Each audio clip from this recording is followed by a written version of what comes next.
Sanibona bafethu, I'm sure by now seniyibonile indaba zikaMbekezeli Mbokazi. Kwabangayizwanga indaba, namhlanje phuma indaba, yabo, ngoMbekezeli Mbokazi. uMbekezeli Mbokazi ungomunye wabadlali abancane abaqhamuka ku-DDC, abaqhamuke kusona isandla sikaJose Riviere.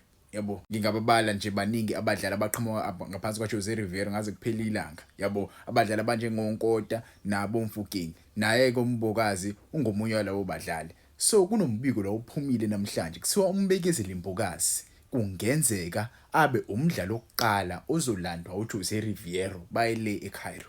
Yabo, because ngiyakhumbula uJose Riviere ucoach lo ozoba ucoach omusha for iAl Ahly. Abakam-announce kuJose Riviere ukuthi abe ucoach omusha weAl Ahly, balinde iAl Ahly idlale igame yokugcina le eCairo. Yabo, mase bedlalile igame yokugcina ilapho khona bazom-announce uJose Riviere akwazi ukuqeqesha kahle eclub for iClub World Cup, because mkhumbulani bayodlala iClub World Cup. Njengoba beyodlala iClub World Cup nje, iAl Ahly izolahla kahle kahle, izodedela abadlali abawu9. Yabo, izodedela abadlali abawu9. Lawo badlali abawu9 baningi abadlali ezobaluza bayiquality, so they need to buy another quality players abazokwazi ukuvala isikhala salowo badlali labo. Yabo, imost yabo lawo badlali abadedelwa, abanye bagogile, abanye sebadala. So yabo, they need fresh blood, they need new players that will come in and fill those gaps and spaces. So uJose Riviere as umqeqeshi ozobe eqeqesha le club le, ucabangile uthi okay, njengoba ngiyofika lapha angibazi abadlali abaningi abadlala kuleya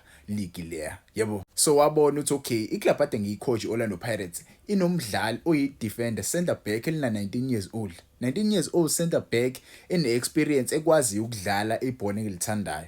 Yabo, lo mbiko lo uqhamuka kuyindaba zase-Egypt. Indaba zase-Egypt kuthiwa uJose Riviere ne-technical team yakhe bafuna ukulanda uMbekezeli Mbokazi as i-first signing yaJose Riviere. Ngeke ngazi ke le noma ngaba i-signing e-right yini for uJose Riviere, but for me to be honest ngaba i-move e-right for umfana uMbekezeli Mbokazi. Yabo, because usathanda kufika ku-Orlando Pirates. Yes, usadlala ama-games amancane, akakayitholiyo experience leyo. Yabo, but for him to break into the first team of Orlando Pirates and moving from Orlando Pirates to Al Ahly, one of the best clubs in Africa, yabo, that will be huge for him, and angazenzela imali eningi umfana. But again, I think it's still early for the boy to travel ayele eAl Ahly. Yabo, ayojoyina uJose Riviere lapha ne-technical team. Yabo, ningangizwa kabi, nga-understand mekuthiwa Mfokeng yes. Yabo, ukube na Mfokeng bamthatha bamcala season bengizosho the same thing. Yabo, ngeke nginqabe right now mina mase bethi uMfokeng bayamfuna, because uMfokeng usesinikezile lento le. Yabo, usesinikezile into esifunayo. Umfana for me sekungcono ahambe noma ephesheya noma ijoyine iAl Ahly. Yabo, umfana usekufulfillile lokhu ebesikufuna ezabalandeli. Yabo, 3 MTN8, 2 Nedbank Cups. Yabo, seku enough. But again, now umbuzo mina ade ngifuna ukuza nawo. Okay, let's say siyaqhamuka ke ne-deal sithi okay asimdayise uMbekezeli Mbokazi. Ubani umdlali ozovala isikhala sikaMbekezeli Mbokazi? Ubani umdlali ozovala isikhala sakhe? Ngizwile kuthiwa ukhona umdlali esimfunayo odlalela iStellies, and lo mdlali lo asikho sodwa kuleyo deal leyo. Asikho sodwa esibanga isaningi yalo mdlali. Lo mdlali lo okuMolweni. Siyamazi uMolweni is one of the talented center backs. Yabo, sekwabiza futhi uHugo Broos kuBafana Bafana. So uMolweni ngenzeka ajoin Orlando Pirates kuphela isizini. Ne-Kaizer Chiefs are chasing to sign that player.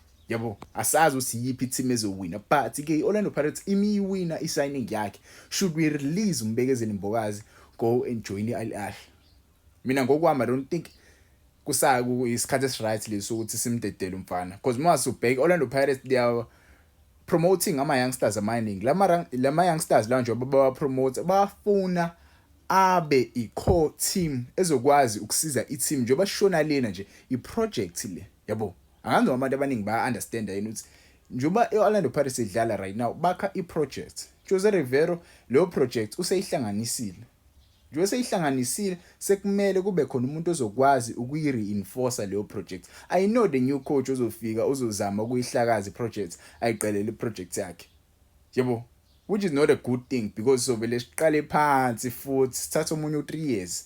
Lento yokuthenga abadlali ucoach engakafiki is another huge thing ezomesa up iOrlando Pirates, because uma abadlali sebethengiwe uma i-team sebethengiwe abadlali, ucoach uzolandelwa into eyodwa. Njengaleyo nto esengayishaya before, ucoach mekusayinwa abadlali kuMamelodi Sundowns, they know ukuthi labo badlali babasayinelane. Bazongena kwi-system esidlalwa vele. Yabo, so mekusayinwa ucoach omusha, ucoach kumele afike vele kwi-system e-operateayo already. Yabo. So njengoba thina sipromoter lama-youngsters lawa azofoma i-system entsha i-Orlando Pirates. Yabo. This is a player for i-future. This is a player for i-future. I see Umbekezeli Mbokazi becoming a future captain of Orlando Pirates if he sticks to i-Orlando Pirates. Yabo. It's up to the player and it's up to the management ukuthi bayamdedela yini. I remember last season they didn't let go of Mfokeng. There were many teams looking to sign Mfokeng. I remember during this season Mfokeng wayefunwa Al Ahly. They wanted to sign him ngabo January kanje, but the Orlando Pirates, they refused to sell the boy because they knew to Mfokeng available kanjani for Orlando Pirates. And I know they won't just release Mbokazi kanjalo because they know the boy is valuable. The boy is valuable for the team. Yabo, angazi ngempela into le esingayibuka kanjani zama-fans. But I don't think mina ukhoza angavela amdedele kanjalo mfana. Yabo, ijwayele ukwenzeka lento le maningi ama-coaches uthi masehambile kwi-team alanda ama-former players wayo. Yabo, yakhumbula uRoland Mkwena when he left iMamelodi Sundowns. He did the same thing with uThembinkosi Lorch. There's this defender iyayidlalela iSundowns yaseMorocco wayilanda nayo kwiMamelodi Sundowns. So coach abaningi bajwayele vele ukuyenza lento le, akusiyona into ethusayo, but ke Jose Rivero masenze lento ngabe usibulale impela. I know umdlali lo amnikeza ithuba because abekho baningi ocoach abebezobanikeza labafana abancane ithuba, but yes umnikile umfana omncane ithuba, but why are you doing this to us? Ungayenzi lento kuthina Jose. You can go maybe to Europe. I know now my contacts in Europe, they can sign players in Europe and try to find yabo ama-scouts ezoba-scoutela abadlala.